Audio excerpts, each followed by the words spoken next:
शांतिनिवास charitable trust के members के लिए न्यूजीलैंड लॉकडाउन में हमने जब सबका साथ है प्रोग्राम शुरू किया तो हमारे जो मेंबर्स मिलते थे, जो आपस में रूबरू मिलते थे, अब इंटरनेट के माध्यम से मिल रहा है। हमारे फेसबुक पेज पर काफ़ी सारे एपिसोड्स आपने देखे हैं और आज फिर से एक बार हमारे साथ हमारे प्रोजेक्ट कोऑर्डिनेटर नीलिमा जी हुई हैं और ऑफ कोर्स नेशनल पार्टी की ओर से डॉक्टर परमजीत परमार जी हुए हैं। आपका स्वागत करते हैं। नमस्ते, कैसे हैं आप?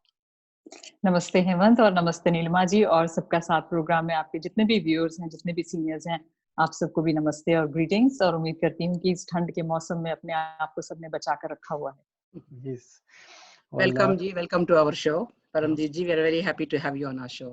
शुक्रिया नीलम जी, शुक्रिया मौका देने के लिए और काफ़ी एक्साइटिंग है कि आपने ये प्लेटफ़ॉर्म सीनियर्स के साथ में कनेक्ट करने के लिए शुरू किया है, जो कि बहुत अच्छी बात है क्योंकि बाहर तो आजकल निकल नहीं सकते और अगर निकलने की ज़रूरत नहीं है तो निकलना भी नहीं चाहिए और स्पेशली हमारे सीनियर्स के लिए क्योंकि वो हाई रिस्क ग्रुप में आते हैं, तो ये बहुत ही अच्छा इनिशिएटिव है आपका, मैं आपको कांग्रेचुलेट करती हूँ इसके लिए।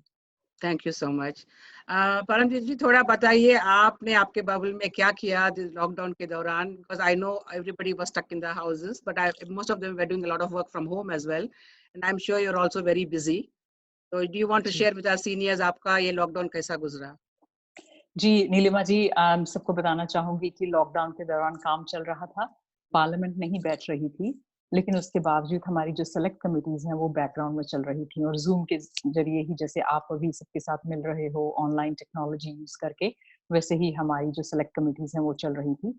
लेकिन उसके अलावा ऐसे इश्यूज़ सामने आए, ऐसी इंक्वायरीज़ आ रही थी जो कि लाइफ़ में शायद इंसान को बहुत कम ही सुनने को मिले क्योंकि बहुत ही अनयूजुअल टाइम था लेवल 4 का स्पेशली लॉकडाउन टाइम जो था क्योंकि काफ़ी स्ट्रिक्ट था और लोगों की ज़िंदगी जो है वो तो जैसे चलती है वैसे ही चल रही थी।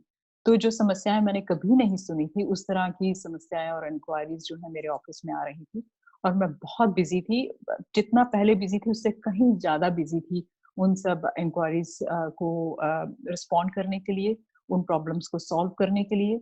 जैसे फॉर एग्ज़ाम्पल एक स्कूल टीचर हैं जिनकी माताजी गुज़र गई। वो चाहती थी कि वो फ्यूनरल में जाए, लेकिन फ्यूनरल में जाना अलाउड नहीं था, तो फाइनली उनको परमिशन दिला के दी, वो अकेली गई और फ्यूनरल भी हुआ। उसके अलावा कई ऐसे केसेज़ और मेरी जो फ़ोन कॉलिंग थी सीनियर्स को माउंट रॉस्कल में मैंने काफ़ी फ़ोन कॉलिंग की। उसके दौरान हमने देखा कि कुछ डिसेबल्ड लोग जिनके केयर गिवर्स नहीं आ पा रहे थे, वो उनका जो सामान था घर में खाने-पीने का ग्रोसरीज़ जो है वो बहुत लो हो गई थी। तो उनकी थोड़ी शॉपिंग में हम लोगों ने मदद की, चाहे उनका अपना खाने-पीने का सामान था, उनके पेट के खाने-पीने का सामान था। तो ये छोटी-छोटी चीज़ें जो कि शायद कभी इंसान को महसूस भी नहीं होती, वैसी चीज़ें जो हैं ज़रूरत उनकी महसूस हुई इस लॉकडाउन के दौरान। तो काफ़ी बिज़ी समय गया, लेकिन सबसे अच्छी बात ये थी कि मैं काफ़ी लोगों से कनेक्ट कर पाई और उनको उनकी जो ज़रूरत थी, उसको मैं देख पाई। तो इसके लिए मुझे काफ़ी सैटिस्फैक्शन है। Yeah, that's one good thing I think we saw during this period, that how the country came together, how the people came together, and everybody actually put their hand up to say, what can we do and to be kind and to, to help people. I think that was amazing and I hope this continues. आपको क्या लगता है ये भाईचारा जो हमने अभी बनाया है लॉकडाउन में वो कंटिन्यू होगी? होना चाहिए क्योंकि हम लोगों ने रियलाइज किया है कि हम लोग ह्यूमन बीइंग्स हैं और ह्यूमन बीइंग्स होने के नाते हम लोग एक दूसरे के ऊपर डिपेंड करते हैं। सिर्फ इमोशनली ही नहीं, कई बार हमें फिजिकल चीज़ों की जो ज़रूरत होती है, जैसे ग्रोसरीज मैंने एक एग्जांपल दिया है और भी कई सारी चीज़ें जो हैं। और कभी-कभार हम लोग काफ़ी हिचकिचाते हैं जब सर्कमस्टांसेस यूजुअल होते हैं, तो हमें लगता है कि अरे इतनी बात के लिए किसी के पास जाएँगे तो कोई सोचेगा कि ये तो छोटी-सी बात है। लेकिन ये जो लॉकडाउन था इसमें कोई भी बात छोटी नहीं थी।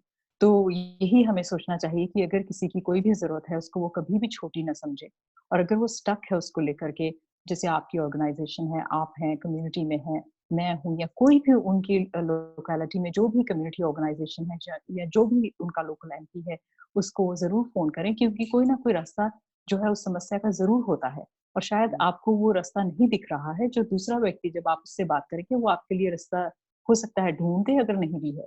तो बहुत ज़रूरी है कि हम कनेक्ट करें और अपनी समस्या को अपने आप में ही ना रखें, बल्कि दूसरों से उसके साथ में उसके बारे में बात करें। हाँ जी, आप Paramjit ji have been a great supporter of Shanti Niwas. बहुत बार आप हमारे इवेंट्स में, प्रोग्राम्स में आ चुके हो, हमारे सीनियर से मिल चुके हो। तो आप कुछ शेयर करना चाहोगे, आपको जब शांति निवास आते हैं तो कैसा लगता है? एंड हमारे सीनियर्स को इस दौरान आप क्या एडवाइस और गाइडेंस देना चाहते हैं? सीनियर्स से तो मुझे गाइडेंस चाहिए लेकिन इतना कहना चाहूंगी ब्लेसिंग्स कि ये ब्लेसिंग्स तो उनकी हमेशा होती है। ब्लेसिंग्स चाहिए, और वही जो उनका प्यार है और जो ब्लेसिंग्स जब मैं वहां आती हूँ जो उनसे मिलता है, और इतने सारे हग्स, इतने सारे किसेस मिलते हैं, बस उससे पूरा दिन जो है बहुत अच्छा बीत जाता है, और जब तक अगली मुलाकात होती है तब तक वो सब याद रहता है। और कभी कभार आप जानते हैं कि हम लोग फोटोज भी लेते हैं, कई फोटोज हम फेसबुक पर पोस्ट करते हैं, कुछ फोटोज नहीं करते हैं। मेरे फोन में ऐसी कई सीनियर्स के साथ में फोटोज हैं, कभी कभी जब मैं फ्री बैठती हूँ उन फोटोज को देखती हूँ तो मैं खुद ही अम्यूज होती हूँ, मुझे बहुत अच्छा लगता है उन फोटोज को देख करके। तो एकदम से वो जो नेचुरल जो अफेक्शन है हमारे सीनियर्स का, उसको मैंने काफी मिस किया। ये जो हमारे 6-7 हफ्ते बीत गए हैं, क्योंकि हम ठीक है टेक्नोलॉजी के जरिए एक दूसरे से बात कर रहे हैं, लेकिन जो फेस टू फेस इंटरेक्शन है तो कोई भी रिप्लेस नहीं कर सकती। तो मुझे शांति निवास में आकर के बहुत अच्छा लगता है, और सबसे अच्छी बात ये लगती है कि सब इतना एफर्ट डालते हैं, तैयार होते हैं, तैयार होकर के बाहर आते हैं, फिर थोड़ी-सी मौज-मस्ती भी करते हैं। कुछ इतना फॉर्मल प्रोग्राम होने के बावजूद भी इतना फॉर्मल नहीं होता है। तो वो सब चीज़ें जो हैं वो हमारे जो सीनियर्स हैं उनको काफ़ी एनकरेज करती हैं। और नीलिमा जी, अभी आपसे बात करने से पहले मैंने आपका जो फेसबुक पेज है उसको स्क्रॉल किया, और मुझे बहुत अच्छा लगा कि आप एक फैशन शो रन कर रहे थे ऑनलाइन। और जब मैंने वो फैशन शो में आपके जो पार्टिसिपेंट्स हैं, हमारे जो सीनियर्स हैं उनको देखा, तो मुझे लगा कि ये सब सीनियर्स तो हमें मात दे रहे हैं। तो नीलिमा जी अगली बार जब हमारा फेस टू फेस इंटरेक्शन होगा तब हमें हमारे सीनियर्स के साथ में टक्कर लेनी है फैशन शो में।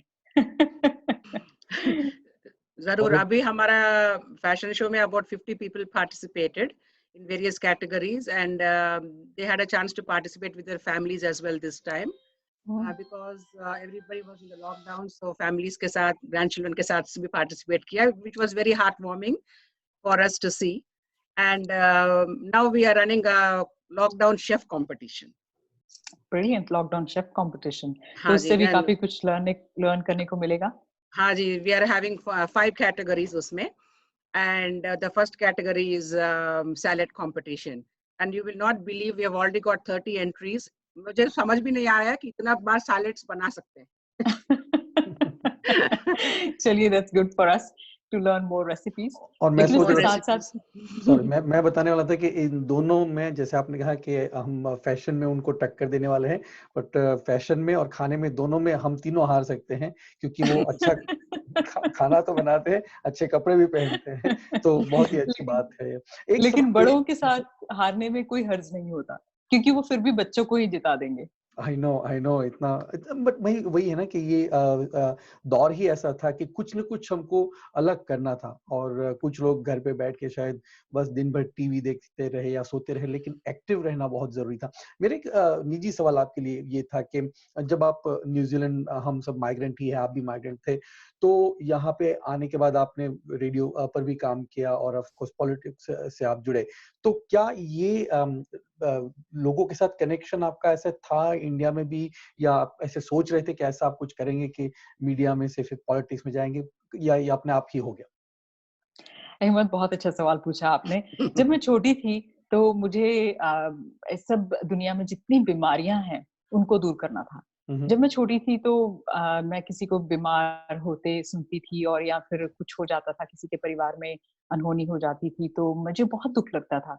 क्योंकि जब मैं छोटी थी तो हम लोगों को ना इंजेक्शंस डॉक्टर्स बहुत लगाते थे। आपको याद होगा कि इंडिया में जल्दी से अगर ठीक होना है तो इंजेक्शन लगा देते थे, क्योंकि सीधा दवाई अंदर चली गई, गोलियां देने की बजाय बच्चों को। तो मुझे लगता था कि ये जितने लोग बीमार होते हैं, इन सबको ये डॉक्टर्स इंजेक्शन क्यों नहीं लगा के ठीक कर देते। तो मैं हम्म, जब बहुत छोटी थी तो मैंने तय किया कि मैं बड़ी होकर के डॉक्टर बन के सबकी बीमारियां दूर करूंगी। और मैंने अपनी बहन से भी कहा, हम लोग 4 बहनें हैं, एक बहन से मैंने कहा कि देखो, जब हम बड़े हो जाएंगे तुम नर्स बनना और मैं डॉक्टर बनूंगी। तुम मेरी ट्रे पकड़ के इंजेक्शंस वाली सब मेरे साथ साथ घूमना, और मैं सबको इंजेक्शन लगाते रहूंगी और हम सबको ठीक कर देंगे। लेकिन जैसे जैसे मैं थोड़ी बड़ी हुई तो मुझे रियलाइज हुआ कि एक्चुअली उन बीमारियों के लिए दवाई ही नहीं है, इसलिए उनके इंजेक्शंस नहीं दिए जा सकते, और इसलिए साइंटिस्ट बनना जरूरी है। तो इसी वजह से मैंने तय किया कि मैं साइंटिस्ट बनूंगी। और मेरी जब मैं इंडिया में थी तब मेरी चाहत यही थी कि मैं साइंटिस्ट बनूं, जो कि मैं यहाँ पर आई, मैंने पीएचडी की। और कहते हैं कि एक बार जो साइंटिस्ट होता है वो पूरी लाइफ भर साइंटिस्ट होता है। तो मैं साइंटिस्ट हूँ, और इसके साथ साथ अभी पॉलिटिक्स में हूँ। पॉलिटिक्स में मैं स्पोक्स पर्सन हूँ रिसर्च साइंस और इनोवेशन की, और एसोसिएट स्पोक्स पर्सन हूँ इकोनॉमिक डेवलपमेंट की, और चेयर भी हूँ एजुकेशन और वर्कफोर्स सेलेक्ट कमेटी की। तो इन रोल्स के जरिए हमारी जो साइंटिफिक कम्युनिटी है मैं उसके लिए काफ़ी एडवोकेट कर रही हूँ। और अभी जो लेटेस्ट एडवोकेसी मैं कर रही हूँ वो है हमारी वैक्सीन, कोविड-19 के लिए जो वैक्सीन है उसकी स्ट्रेटजी की। और एक और सवाल कि हमारे सीनियर्स भी ये पूछ सकते हैं कि हमारा जो एशियन वर्ग है, जो हम माइग्रेंट कम्युनिटी है, उनकी रिप्रेजेंटेशन पार्लियामेंट में जब होने लगी, दोनों पार्टीज में, अलग अलग पार्टी में लोग रिप्रेजेंट करना चाहते हैं, तो आपके लिहाज से वो जरूरी था और आप लोगों ने ये चुनौती स्वीकार करी, जो भी बड़ी बात है, क्योंकि हर कोई ये करना चाहता है लेकिन आगे नहीं बढ़ता है, कहेगा कि अरे छोड़ो यार, वो कौन करेगा, नहीं, पर आप लोग कर रहे हैं, तो उसके बारे में कुछ हमारे व्यूअर्स को बताइए। जी, ज़रूर। हेमंत, जैसा कि आपने कहा कि हम माइग्रेंट थे, हम हर समय माइग्रेंट ही रहेंगे। हमारे जो फेस है उसके ऊपर ही लिखा हुआ है कि हम लोग माइग्रेंट हैं, चाहे हमारी अगली जनरेशंस जो भी हैं, उनको भी माइग्रेंट के ही बच्चे कहा जाएगा। तो हम लोगों को इस कंट्री में, जब हमने इस कंट्री को अपना ही लिया है, तो इस कंट्री में हमें कंट्रीब्यूट भी करना है। और कहते हैं कि अलग-अलग जो थिंकिंग्स हैं, अलग-अलग बैकग्राउंड्स जो हैं, वो पार्लियामेंट में होने बहुत ज़रूरी हैं, ताकि कि अलग-अलग जो कल्चरल बैकग्राउंड्स हैं, रिलीजियस बैकग्राउंड्स हैं, या फिर इमिग्रेंट बैकग्राउंड्स हैं, उनको हम रिप्रेजेंट कर सकें, उनके इंटरेस्ट को रिप्रेजेंट कर सकें। लेकिन इसके साथ-साथ मैं ये कहूँगी कि हम लोग, जैसे कि मैं हूँ, अपने लिए पर्सनली मैं कहना चाहूँगी कि सिर्फ यही नहीं कि हमें अपने ही वर्क को रिप्रेजेंट करना है, जैसे मेरा जो वाइडर इंटरेस्ट है, साइंटिफिक कम्युनिटी है, उसको भी मुझे रिप्रेजेंट करना है। तो मेरे लिए एक वाइडर ग्रुप है जिसको मैं रिप्रेजेंट करती हूँ, और जहाँ नीलिमा जी इन्वॉल्व्ड हैं जिस एरिया में, उसमें डोमेस्टिक वायलेंस में मैंने करीबन 10 साल मैं इन्वॉल्व रही हूँ। तो काफ़ी सारी जो ऑर्गेनाइज़ेशंस हैं, उनको मैंने जाना है, और एक ऑर्गेनाइज़ेशन के साथ में क्लोज़ली रहकर काम भी किया है। और हमारी फैमिली जो है बिज़नेस में इन्वॉल्व्ड है, तो बिज़नेस कम्युनिटी, उनके भी इंटरेस्ट को रिप्रेज़ेंट करना है। तो जो लाइफ़ में जो हमारे एक्सपीरियंसेस हैं यहाँ के, उनको, और प्लस हमारी जो अपब्रिंगिंग की वैल्यूज़ जो हैं, उनको हमें रिप्रेज़ेंट करना है, और ये रिप्रेज़ेंटेशन बहुत ज़रूरी है। बहुत खूब, thank you for sharing that. Lastly Neelima ji, आप कुछ कहना चाहेंगे? नहीं, बस थैंक यू सो मच, आपने इतना समय निकाला। I know from the your busy schedule and you came on for coming on our show. Thank you so much for that, we appreciate that, and वो होपफुली जल्दी मिलेंगे। बहुत जल्दी hopefully मिलेंगे, और नीलिमा जी हमारे जो सीनियर्स हैं उनके लिए मैं हर समय अवेलेबल हूँ। और यही कहना चाहूँगी कि कोविड-19 अभी तो हमने पूरी तरह से जो है उसको लगता है कि दिन के बाद दिन जो नंबर ऑफ केसेस आ रहे हैं वो नेग्लिजिबल हैं, तो काफ़ी पॉजिटिव है जो प्रोग्रेस है। लेकिन उसके बावजूद हमारे जो सीनियर्स हैं, क्योंकि वो हाई रिस्क ग्रुप में हैं, अपना वो फिर भी ध्यान रखें। अपने जो परिवार के सदस्य जो बाहर जाते हैं उनके साथ में जब तक वो अपने आप को सैनिटाइज़ ना कर लें तब तक इंटरैक्ट ना करें। तो अपना सब ख्याल रखें, और नीलिमा जी आप भी अपना ख्याल रखिए, हेमंत आप भी, और उम्मीद करती हूँ ज़रूर फेस टू फेस जल्द ही मुलाकात होगी आप सबसे। थैंक यू जी, thank you. Thank you so much, and yeah thank you, सबका साथ है प्रोग्राम में, और हम जैसे सबने कहा कि हम रूबरू साथ मिलने का इंतजार कर रहे हैं, लेकिन कठिन घड़ी से जो गुजरते हैं तो हम कुछ और सीखते हैं और कुछ और कर पाते हैं, तो यही हम करते रहेंगे। और परम जी, आप के साथ आज बात करते हुए, आपके जीवन के बारे में कुछ जानते हुए हमारे सीनियर्स को भी अच्छा लगा होगा, जो आमतौर पे हम बात नहीं कर पाते हैं। तो once again thank you so much, नमस्ते। शुक्रिया।